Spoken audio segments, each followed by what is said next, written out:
E aí, meu amigo e minha amiga do universo físico, aqui é o Lucas do Universo Secreto para mais um vídeo. E imagine que eu queira achar duas imagens no meu computador que sejam parecidas no conteúdo. Como assim? Você deve estar vendo aí na tela duas imagens e elas são parecidas, você tem que admitir. Mas como é que o computador sabe que essas duas imagens são parecidas e por acaso essa aqui não é parecida com essa outra? Como é que ele sabe? E por que eu precisaria de um algoritmo desse tipo? Bom, eu tenho uma pasta no computador com todas as imagens que eu usei ao longo de 4 anos de canal. E ela é uma zona.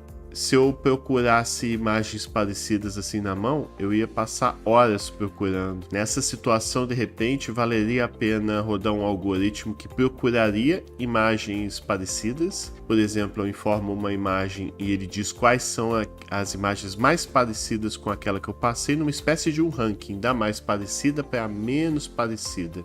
E isso pode considerar de alguma maneira o conteúdo, obviamente isso vai considerar o conteúdo, mas os objetos que estão ali, as cores.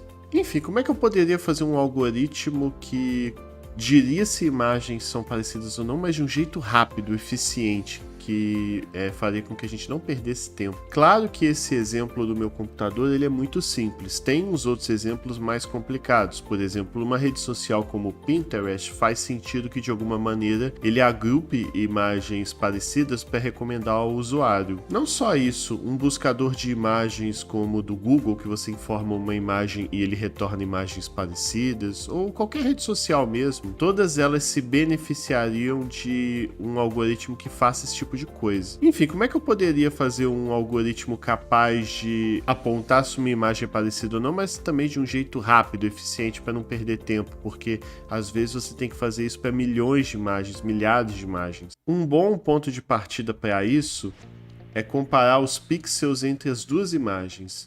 Lembre-se que cada pixel da imagem é representado, ou seja, codificado, com um valor que define se a cor será vermelho, verde, amarelo, enfim, qualquer outro tom. Assim sendo, vamos comparar os pixels par a par. Em cima disso, vamos criar um contador de erros. Se as cores forem parecidas, isso soma poucos pontos, já que a diferença entre um pixel e outro será menor. Agora, se as cores forem muito diferentes nas mesmas posições análogas, aí valores maiores são somados. Curiosamente, essa estratégia que estamos adotando lembra muito uma métrica, uma equação que chamamos de erro quadrático médio. Vamos entender essa fórmula passo a passo. Pegamos a informação de cor de cada pixel definido em uma posição XY da imagem 1 e subtraímos pelo pixel da mesma posição, só que na imagem 2. Lembre-se que imagem 1, a função imagem 1, representa um pixel qualquer da primeira imagem.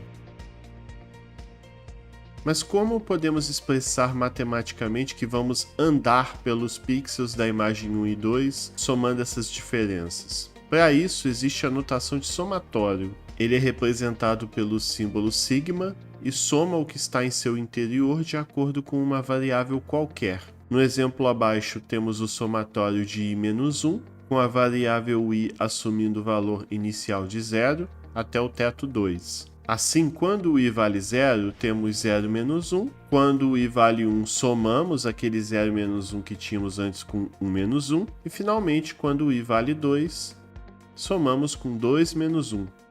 Para calcular o erro quadrático médio entre as duas imagens, precisamos subtrair as diferenças entre os pixels e somá-las. Para isso, dependemos do somatório, pois podemos andar, entre aspas, pelos pixels com dois somatórios. Esse primeiro somatório serve para andarmos, novamente entre aspas, horizontalmente pela imagem, da esquerda para a direita, de 1 até a largura L. Para andarmos verticalmente pela imagem, adicionamos um segundo somatório para ir de cima para baixo, de 1 até a altura A. Dessa forma, conseguimos somar as diferenças entre os pixels par a par.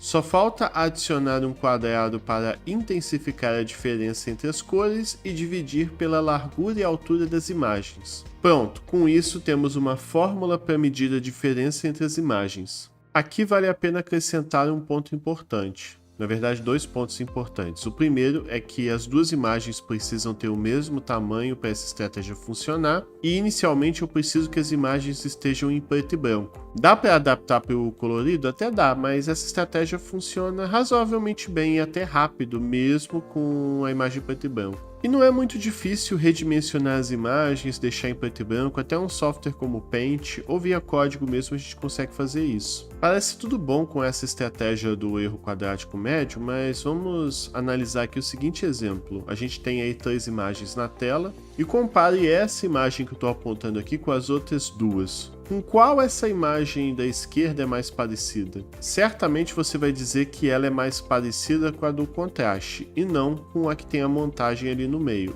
Entretanto, o erro quadrático médio ele vai dizer que aquela imagem é mais parecida com a da montagem.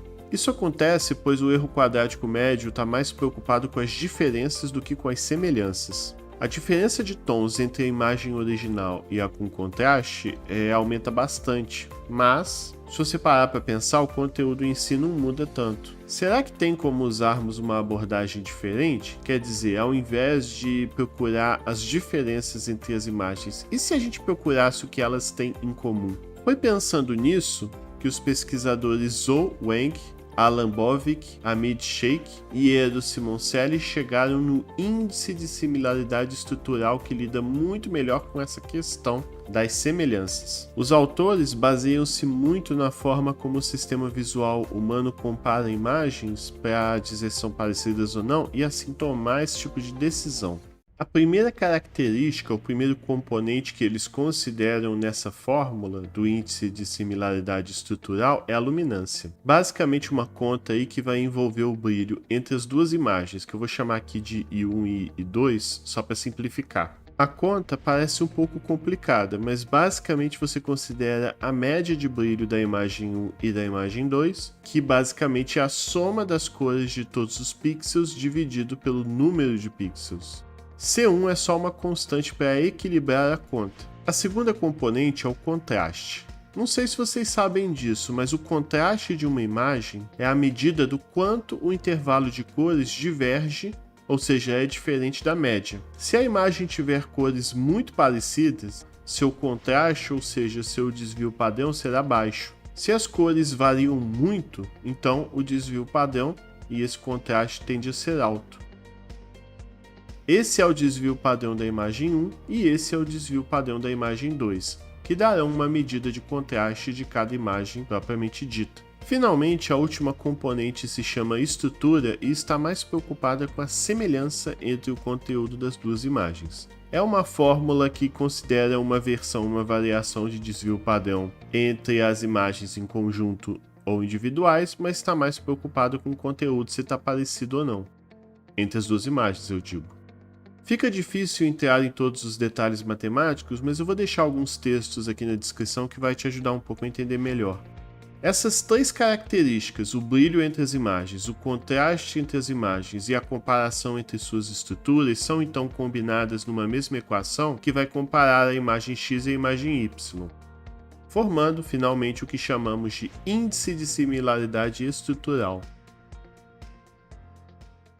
Se o par de imagens for muito parecido entre si, então você vai ter uma pontuação entre essas duas imagens aí próximo de 1. Se as duas imagens forem idênticas, essa pontuação será 1. Se o par de imagens for muito diferente, então essa pontuação, esse score, vai dar próximo de 0 ou até mesmo 0 se for completamente diferentes. Será que isso funciona bem? O exemplo que você acabou de ver é uma implementação desse algoritmo que eu fiz, o código vai estar aí disponível na descrição. E seu uso é bastante simples, eu basicamente chamo um comando passando as duas imagens que vão estar na mesma pasta e ele retorna aí essa janelinha com essa pontuação. Também fiz uma segunda versão que tem mais a ver com o problema que eu apresentei no início do vídeo. Eu invoco um comando, passo uma imagem e passo uma pasta e aí o programa vai retornar as imagens mais parecidas dessa pasta aí com a imagem que eu informei no início. De fato, a imagem mais parecida que ele achou foi esse Superman aí sem bigode. Em seguida, essa foto do John Carmack, o programador do Doom, que, como vocês podem ver pela posição na foto, faz bastante sentido que o algoritmo achou ela parecida. Então é isso, pessoal. Espero que vocês tenham achado aí interessante essa estratégia de como um computador reconhece que duas imagens são parecidas ou não, de um jeito rápido e bastante eficaz. Não deixa de curtir, compartilhar, se inscrever, virar membro, que ajuda muito a produzir esse conteúdo para vocês. Olha os outros vídeos aí que devem estar aparecendo na tela, que seguem uma forma de comunicação e de divulgação muito parecida com essa que eu fiz nesse vídeo hoje. Se você gostar desse, eu acredito que você vai gostar dos outros vídeos também. E é isso, valeu e muito obrigado e nos falamos aí.